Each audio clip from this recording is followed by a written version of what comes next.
हुकूमत पारा मुल्क में समूरा पार्क शाम 6 वगे बंद करण जो फैसलो। 16 मार्च ताईं सिनेमा हॉल्स खोलण वारो फैसलो मुलतवी। शादी हॉलन बाबत पॉलिसी बरकरार रहंदी। होटल ऐं रेस्टोरेंट में मानी खाइण ते पाबंदी न हूंदी। गुज़िरियल हफ़्ते कोरोना जे केसनि में इज़ाफ़ो थियो। कोरोना केसनि में वाध सबबि तिब जे शोबे ते दबाव वधी वेंदो आहे। डॉक्टर फैसल सुल्तान ऐं तालीम वारे वफ़ाक़ी वज़ीर शफ़क़त महमूद जूं मीडिया सां ॻाल्हियूं। डॉक्टर फैसल सुल्तान चवे थो बीमारी जी पखेड़ जी शरह सां स्मार्ट लॉकडाउन लॻायो वेंदो आहे।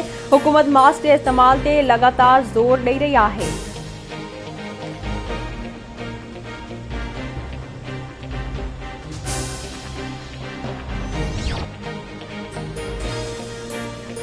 इलेक्शन कमीशन खां पोइ इस्लामाबाद हाई कोर्ट सेनेट चूंडुनि में यूसुफ रज़ा गिलानी जी कामयाबी जो नोटिफिकेशन रोकण वारी दरख़्वास्त रद्द करे छॾी।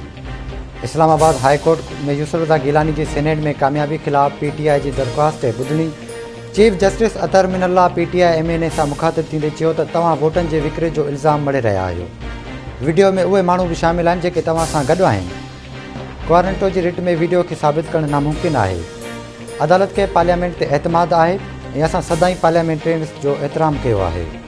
अदालत PTI MNA अली नवाज़ ऐवान जी दरख़्वास्त ख़ारिज करे छॾी।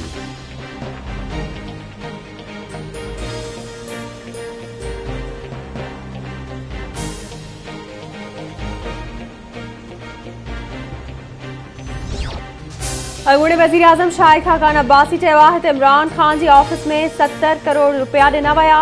एहतसाब इदारे जो केर बि एहतसाब न पियो करे। हिकु शख़्स जो ट्रायल हली रहियो हो, उनखे गिरफ़्तार करे जेल में विधो वियो। इहा इंतकामी कार्रवाई न आहे त ॿियो छा आहे।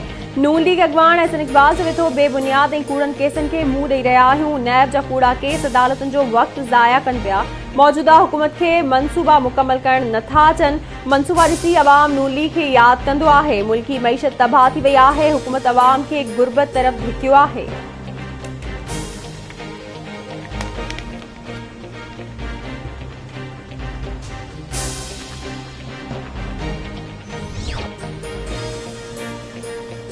लाहौर जी एहतसाब अदालत में शहबाज शरीफ ऐं हमज़ा शहबाज ख़िलाफ़ मनी लॉन्ड्रिंग केस जी ॿुधणी।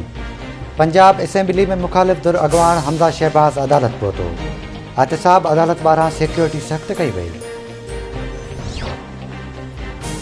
मुल्क में कोरोना वायरस जा हानिया जारी। कोरोना वायरस वधीक 43 ॼणनि खां हयातियूं खसे वरितियूं। फौतुनि जो अंग वधी 13,324 ताईं पहुतो। NCOC मूजिबि गुज़िरियल 24 कलाकनि दौरान 1786 नवां केस ज़ाहिर। मुतासिरनि जो अंग वधी 5,65,216 थी वियो। 5,63,823 मरीज़ वायरस खे शिकस्त ॾेई सिहतयाब थी विया। ऐं डहरकी वेझो पुराणे तकरार तां हथियारबंदनि जी फायरिंग में हिकु ॼणो मारिजी वियो। मारिजी वियल जी सादिकाबाद वासी सुभान शर तौरु सुञाणप कई वई। हथियारबंद ॿिनि ॼणनि खे मुबैना तौरु अगवा करे विया। इतलाबाद पुलिस लाश खणाए अस्पताल मुंतक़िल कयो। बनवाकिल वेझो कचेवार इलाइक़े में कारां तकरार तां चाचड़ बिरादरी जे ॿिनि धुरियुनि में झेड़ो। गोलियूं लॻण सबबि अमीर बख़्श चाचड़ मारिजी वियो। कंबर वेझो ॻोठ गुलाम अब्बास मुगेरी में हथियारबंदनि जी फायरिंग। नौजवान अरबाब अली मुगेरी मारिजी वियो।